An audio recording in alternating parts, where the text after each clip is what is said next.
Iran good news చెప్పింది. భారత్కు వచ్చే నౌకలకు పచ్చ జెండా ఊపింది. సో ఇరాన్ ఈ నేపథ్యంలో కూడా అక్కడి నుంచి రావాల్సిన నౌకలు రెండు కూడా ఏదైతే భారత జెండాలతో వస్తున్న రెండు నౌకలకు కూడా ఎంట్రీ ఇచ్చిందనే చెప్పుకోవాలి. సో ఈ నేపథ్యంలో ఇప్పటికే పశ్చిమాసియాలో జరుగుతున్న యుద్ధంతో అటు ఎక్కడికక్కడైతే అన్ని నౌకలు కూడా ఆగిపోయినాయి. సో ఈ నేపథ్యంలోనే అటు భారత్కైతే భారత్ నౌకలకు కూడా ఇరాన్ పచ్చ జెండా ఊపిందనే చెప్పాలి. సో హర్ముజ్ జలసంధి రెండు నౌకలను అయితే ఇప్పటికే దాటాయి. ఇండియన్ జెండాలతో కూడా ఈ రెండు నౌకలు అయితే వస్తున్నాయి. సో వీటికైతే ఇప్పటికే గ్రీన్ సిగ్నల్ ఇచ్చింది. సో దీంతో రెండు పెట్రోలియం గ్యాస్ నౌకలకు కూడా అనుమతిస్తూ ఇరాన్ అయితే ప్రకటించింది. దీంతో ఇది భారత్కు పెద్ద గుడ్ న్యూస్ అని చెప్పుకోవాలి. అయితే ఈ నౌకల పేర్లు వచ్చేసరికి శివాలిక్, నందాదేవి అనే రెండు పేర్లతో ఉన్న రెండు నౌకలు కూడా భారత జెండాలతో కూడా ఈ రెండు నౌకలు వస్తున్నాయి. ఈ రెండింటికి కూడా ఇప్పటికే గ్రీన్ సిగ్నల్ లభించిందని చెప్పాలి. అయితే ఇరాన్ కూడా దీనికి సంబంధించి కొన్ని కీలక ప్రకటనలు అయితే చేసింది. భారత్కు సంబంధించిన ఏ నౌకల్ని కూడా అడ్డుకోబోమంటూ కూడా తెలియజేసింది. ఇక ఇరాన్ రాయబారి మొహమ్మద్ ఇటీవలే వెల్లడించారు. సో అన్నట్లుగానే భారత్కు సంబంధించిన రెండు నౌకలకి కూడా గ్రీన్ సిగ్నల్ ఇచ్చినట్టయితే చెప్పారు. సో దీంతో భారత్ తమకు మిత్రదేశమని ఎలాంటి ఇబ్బంది కలిగించబోమని స్పష్టం చేసింది. సో ఇప్పటికే మిడిల్ ఈస్ట్లో జరుగుతున్న యుద్ధ పరిణామాల నేపథ్యంలో కూడా ఇటు ఇండియాపై కూడా తీవ్ర ప్రభావం చూపుతుంది. ఒక పక్కన గ్యాస్కి సంబంధించి చమురుకి సంబంధించి కూడా సో అనేక ఊహాగానాలు వస్తున్న నేపథ్యంలో అక్కడ గ్యాస్ కొరత అనేది కూడా తీవ్రతరమైంది. దీంతో కమర్షియల్ గ్యాస్ కూడా ఆపివేసిన సిచ్యువేషన్ నెలకొంది. సో దీంతో ఇప్పుడైతే రెండు నౌకలు కూడా హర్ముజ్ జలసంధి అయితే దాటాయి. సో దీంతో ఇక్కడున్న పరిస్థితులు అయితే సద్దు మరుగుతాయని చెప్పుకోవాలి. సో ఇరాన్ రాయబారి మొహమ్మద్ అయితే ఇటీవల వెల్లడించిన ప్రకారమే భారత్కు ఎప్పుడు కూడా సహాయ సహకారాలు అందిస్తామంటూ కూడా చెప్పుకొస్తుంది. సో భారత్ తమకు మిత్రదేశమని ఎలాంటి ఇబ్బందులు కూడా కలిగించకుండా చూసుకుంటామంటూ చెప్పిన మాట ప్రకారమే భారత్కు సంబంధించిన రెండు నౌకల్ని కూడా పచ్చ జెండా ఊపిందని చెప్పుకోవాలి. సో దీంతో భారత్కు త్వరలోనే ఈ రెండు నౌకలు కూడా చేరుకునే ఛాన్స్ అయితే కనిపిస్తుంది. దీంతో భారత్లో చమురు కొరత తీరే అవకాశం ఉంది. నందా నేవీ షిప్లో 46,000 టన్నుల లిక్విడ్ గ్యాస్ ఉంది. సో ఈ రెండు నౌకలు కూడా త్వరలోనే ఇటు భారత్కి అయితే చేరుకునున్నాయి. సో దీంతో ఇది భారత్కు ఒక పెద్ద గుడ్ న్యూస్ అనే చెప్పాలి. ఇక దీనికి సంబంధించి మరింత సమాచారం అందించేందుకు మా అసిస్టెంట్ ఎడిటర్ రామ్దాస్ అందుబాటులో ఉన్నారు. రామ్దాస్, మనం చూస్తున్నాము ఏదైతే చమురు కొరత లేకుండా చూస్తాము, భారత్ మాకు మిత్రదేశం అంటూ ఏదైతే ఇరాన్ రాయబారి కేంద్రం చెప్పుకొచ్చిందో అన్నట్టుగానే కూడా భారత నౌకలకు అయితే పచ్చ జెండా ఊపిందని చెప్పుకోవాలి. రెండు నౌకలు కూడా మరికొద్ది రోజుల్లో ఇటు భారత్కు వచ్చే అవకాశం అయితే స్పష్టంగా కనిపిస్తుంది. దీనికి సంబంధించి అప్డేట్స్ అంటే ఇప్పుడైతే ఇది ఒక గుడ్ న్యూస్ అని చెప్పొచ్చు. గ్యాస్ కష్టాలకు కొంత చెక్ పెట్టిందని చెప్పాలి. ఇరాన్ రెండు భారతీయ నౌకలను అనుమతిస్తుంది. ఈ రెండు భారత జెండాలు కలిగిన petroleum gas, LPG liquid petroleum gas నౌకలను హర్ముజ్ స్ట్రైట్ నుంచి ప్రయాణించడానికి ప్రస్తుతం అనుమతి అయితే లభించినట్టుగా మనకు అర్థమవుతుంది. సో ఎల్పిజి ట్యాంకర్లు కలిగినటువంటి ఆ ట్యాంకర్లు ఏవైతే ఉన్నాయో హర్ముజ్ జలసంధి గుండా వెళ్ళడానికి అనుమతించినట్టుగా దాదాపుగా 4 వర్గాలు ధృవీకరిస్తున్నాయి. అంతర్జాతీయ మీడియా ఏజెన్సీలు కూడా దీన్ని ధృవీకరిస్తున్నాయి. ప్రస్తుతం యుద్ధంలో ఇది ఒక అరుదైన చర్యగానే మనం భావించాలి. ఎందుకంటే భారత జెండా కలిగిన ఎల్పిజి ట్యాంకర్ శివాలిక్ ఆల్రెడీ జలసంధి నుంచి క్రాస్ చేసి బయటకు వచ్చేసింది. జలసంధి నుంచి బయటకు వచ్చి ఆల్రెడీ భారత్ వైపు అరేబియా సముద్రంలో ప్రయాణం చేస్తుంది. ఇంకోటి రెండవ నౌక నందాదేవి మరికొద్ది గంటల్లో బయలుదేరబోతుంది. అది కూడా శనివారం కల్లా భారత్ చేరుకోబోతుంది. ఈ రకంగా ప్రస్తుతం ఈ రెండు నౌకలు కూడా భారత్ కు చేరుకుంటున్నట్టుగా ప్రస్తుతం మనకు సమాచారం అందుతోంది. ప్రధానంగా ఇప్పుడున్నటువంటి పరిస్థితుల్లో భారత్ ఈ రెండు నౌకలు కనుక వస్తే ఖచ్చితంగా మనకు చాలా వరకు గ్యాస్ కొరత తీరినట్టే భావించాల్సి వస్తుంది. ఇక ఈ రెండు నౌకలు కూడా బయలుదేరినట్టుగా ఒకటి ఆల్రెడీ ఇందాక చెప్పినట్టుగా శివాలిక్ అయితే ఆల్రెడీ హర్ముజ్ స్ట్రైట్ క్రాస్ అయింది. నందాదేవి మరికొద్ది గంటల్లో బయలుదేరబోతుంది. సో లాయిడ్స్ లిస్ట్ ఇంటెలిజెన్స్ అనే సంస్థ దీన్ని ధృవీకరించింది. ప్రస్తుతం పక్కాగా నిలుపుతున్నటువంటి సమాచారం ప్రకారం రెండు నౌకలు కూడా భారత్కు మరికొద్ది గంటల్లో చేరబోతున్నాయి. సో ఈ రెండు వనరుల మనకు చాలా వరకు గ్యాస్ కొరతను తీర్చే అవకాశం కనిపిస్తుంది. మార్చి 1న జలసంధి గుండా ప్రయాణించిన తర్వాత సౌదీ అరేబియా చమురును మోసుకెళ్లే ముడి చమురు ట్యాంకర్ శనివారం భారతదేశాన్ని చేరుకోబోతుందంటూ లాయిడ్స్ లిస్ట్ అనే ఇంటెలిజెన్స్ సంస్థ చెప్తోంది. అలాగే మనకి ఇక్కడ ప్రధానంగా రెండు భారతీయ జెండాలతో కూడినటువంటి ద్రవీకృత పెట్రోలియం గ్యాస్ ఏదైతే అంటే లిక్విడ్ పెట్రోలియం గ్యాస్ క్యారియర్స్ ఉన్నాయో, సో ఇవి హర్మూజ్ స్ట్రైట్ నుంచి ప్రయాణించడానికి అనుమతి వచ్చింది. ఈ విషయంపై ఖచ్చితంగా సోర్సెస్ ఉన్నాయంటూ వంట గ్యాస్ సంక్షోభాన్ని కొంతవరకు తగ్గించడంలో ఇది సహాయపడుతుందంటూ రాయిటర్స్ సంస్థ కూడా మనకు దానికి సంబంధించి వెరిఫై చేసింది. సో రకంగా పక్కగా మనకు దీన్ని బట్టి అర్థమవుతుంది ఏంటంటే, మనకు దానికి సంబంధించిన మ్యాప్లు కూడా చూపిస్తున్నాయి. హర్మూజ్ జలసంధి లైసెన్సింగ్ తో కూడినటువంటి కొన్ని మ్యాప్లు కూడా మనకు చాలా క్లియర్ గా దీన్ని ధృవీకరిస్తున్న పరిస్థితి కనబడుతుంది. సో మనకు క్లియర్ గా చెప్పింది ఏంటంటే, ఇప్పుడు కేంద్ర ప్రభుత్వం కూడా చెప్తుంది. కేంద్ర పెట్రోలియం చమురు మంత్రిత్వ శాఖ జాయింట్ సెక్రటరీ కూడా నిన్న ప్రెస్ బ్రీఫింగ్ ఇచ్చినప్పుడు ఎట్లాంటి ఆందోళన అవసరం లేదు. అంటే జనాలు ఏమవుతుందంటే ప్యానిక్ అవుతున్నారు. ఈ ప్యానిక్ బుకింగ్ చేయడం వల్ల ఏమవుతుందంటే, గ్యాస్ అవసరం లేకున్నా కూడా అడబుల్గా బుక్ చేసి పెట్టుకోవడం, అంటే దొరుకుతుందో లేదో అన్న ఒక భయం, ముందస్తుగా బుకింగ్ చేసుకోవడం, సో 1కి 4 బుక్ చేసుకోవడం. దీంతో ఏమవుతుందంటే గ్యాస్ కొరత ఏర్పడుతుంది.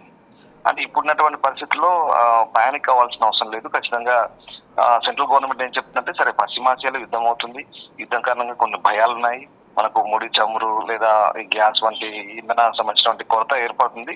ఆ బాధిత దేశాలు మనం కూడా ఒకటి.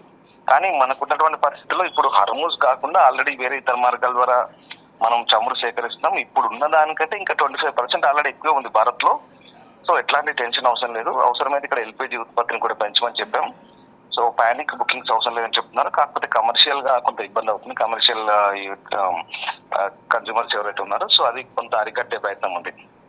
ఆ రకంగా ప్రస్తుతం అయితే మనకు కావాల్సినంత గ్యాస్ ఉంది, ఎలాంటి టెన్షన్స్ అవసరం లేదంటే కేంద్ర ప్రభుత్వం కూడా చెప్తుంది. రైట్ నో రాష్ట్ర ముఖ్యమంత్రి కూడా ఇక్కడ మన తెలంగాణ నుంచి కేంద్ర ప్రభుత్వంతో కోఆర్డినేట్ చేసుకోండి అని చెప్పి కేబినెట్ సబ్ కమిటీ చెప్పారు. మరి కొద్దిసేపట్లో వాళ్ళు కూడా రివ్యూ చేయబోతున్నారు.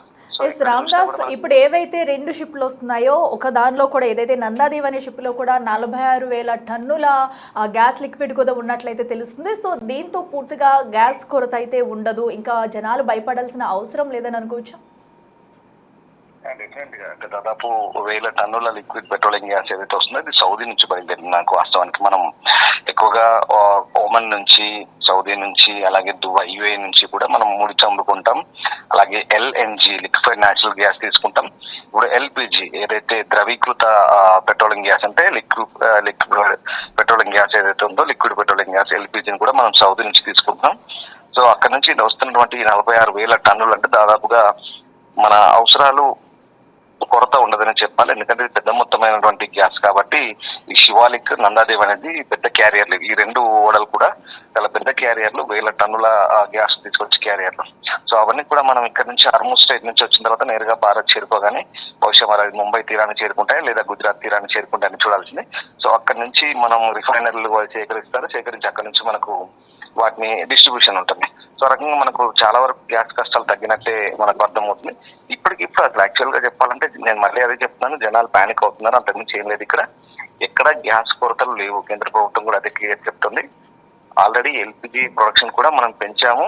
సో ఇక్కడ 25% ఆల్రెడీ అడిషనల్ గా ఉన్నాయి. సో ఇప్పుడు వచ్చే దాంతో కూడా మనకి ఇబ్బందులు తప్పుతాయి. ఇప్పటికిప్పుడు మనకు వచ్చిన ఇబ్బంది ఏం లేదు. బట్ ఇదంతా కూడా ఒక రకమైన పుకార్లు, అంటే మధ్య ప్రాచ్యంలో జరుగుతున్నటువంటి యుద్ధం భయాలు, మిడిల్ ఈస్ట్ లో ఏమో జరుగుతుంది, ఇక్కడ ఏదో కొరత జరగబోతుంది అనేది వాస్తవం. బట్ జనరల్ గా కూడా ఆ క్రైసిస్ ఏదైతే ఉందో ఇప్పుడు మనకి రిఫ్లెక్ట్ అవుతుంది మార్కెట్ లో. ఇప్పుడు జనరల్ గా మా ఇంట్లో అవసరం ఉండి మేము బుక్ చేస్తే కూడా అవ్వట్లేదు మనకి ఇక్కడ ఐవీఆర్ఎస్ సిస్టమ్ లో. సో అది పరిస్థితి. అంటే దీని అంతా కూడా మార్కెట్ లో ఒక రకమైనటువంటి వదంతులు క్రియేట్ చేసి ఈ రకంగా జనాల్ని కొంతమంది ఇబ్బందులకు గురి చేస్తున్న పరిస్థితి మనకు కనబడుతోంది. అలాంటి ఇబ్బందులు లేవు. గ్యాస్ ఏజెన్సీల దగ్గర పోయి అనవసరంగా అక్కడ గంటల పాటు వెయిట్ చేయాల్సిన అవసరం లేదు. గ్యాస్ బుక్ చేసిన తర్వాత జనరల్ గా యాజ్ యూజువల్ ఎప్పుడు ఎలా చేస్తారో అలాగే చేసుకోమని ప్రభుత్వం చెప్తుంది. సో గ్యాస్ కొరతకైతే ఇబ్బంది లేదు. బట్ ఇప్పుడు వచ్చేటువంటి నందాదేవి శివాలిక్ నౌకల ద్వారా వచ్చేందుకు గ్యాస్ అయితే ఖచ్చితంగా మన అవసరాలకు తీరేలా ఖచ్చితంగా మనకు సఫిషియెంట్ గా దాని ఉపయోగం అయితే ఉండబోతుంది డెఫినెట్ గా. ఎస్ రామ్దాస్, మరో పక్కనైతే ఇప్పటికి ఇరాన్ కూడా ప్రకటించింది, ఎందుకంటే భారతదేశం తమ మిత్ర దేశం అని చెప్తూ కూడా ఇరాన్ రాయబారి మొహమ్మద్ అయితే స్పష్టం చేశారు. అనుకున్నట్టుగానే ఎక్కడ కూడా అడ్డంకులు లేకుండా ఇప్పుడు షిప్లకు కూడా పచ్చజెండా ఊపారని చెప్పాలి. సో ఈ సత్సంబాలు ఇలాగే కొనసాగుతూ ఉంటాయి కాబట్టి సో ఈ యుద్ధ వాతావరణంలో కూడా ప్రజలు ఎలాంటి భయాందోళన చెందవలసిన అవసరం లేదని అనుకోవచ్చు. డెఫినెట్ గా నేను అదే చెప్తున్నాను మొదటి నుంచి. ఇప్పుడు మనకి ఇది ఒక అరుదైన చర్య. ఇప్పుడు యుద్ధ సమయంలో అసలు భారత్ కి గ్యాస్ రిలీజ్ కావడం చాలా రేర్ యాక్షన్ గానే మనం గమనించాలి. ఎందుకంటే హర్మూజ్ స్ట్రైట్ నుంచి మొత్తం బ్లాక్ చేశారు, ఇరానియన్స్ అంతా బ్లాక్ చేసి అక్కడ నుంచి డే 1 నుంచి February 28 ఏదైతే ఉందో ఆ రోజు అటాక్ అయిన తర్వాత నుంచి దట్ డే ఈవినింగ్ నుంచి కంప్లీట్ గా బ్లాక్ చేశారు వాళ్ళంతా కూడా. అక్కడ చాలా వరకు వాళ్ళు దాన్ని గుప్పిట్లో పెట్టుకొని కాపలా కాస్తున్నారు. అసలు 1 లీటర్ చమురు కూడా వేరే దేశాలకు వెళ్ళనేమో, మరీ ప్రధానంగా పశ్చిమ దేశాలకి, అమెరికా మిత్ర దేశాలకు 1 లీటర్ చమురు కూడా వెళ్ళనేమని చెప్పారు. దాని తర్వాత కొద్ది రోజులకి మళ్ళీ ఈ వారం రోజులకి ఈ చమురు కష్టాలు మొదలు కావడంతో కొంత తగ్గారు వాళ్ళు. అంటే భారత్ నుంచి అపీల్స్ వెళ్ళాయి, భారత ప్రభుత్వం కూడా ఇరాన్ ప్రభుత్వంతో అధికారులతో మాట్లాడింది, మరోవైపు అటు చైనా కూడా మాట్లాడింది. దీంతో ఇరాన్ కూడా ఒక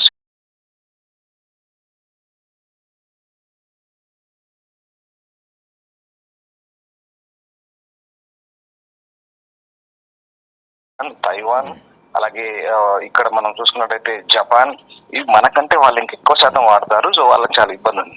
చైనా కూడా అప్పీల్ చేసింది. ఇరాన్ మంత్రి అబ్బాస్ అరాగ్చీతో మాట్లాడినప్పుడు కూడా చైనా అదే చెప్పింది.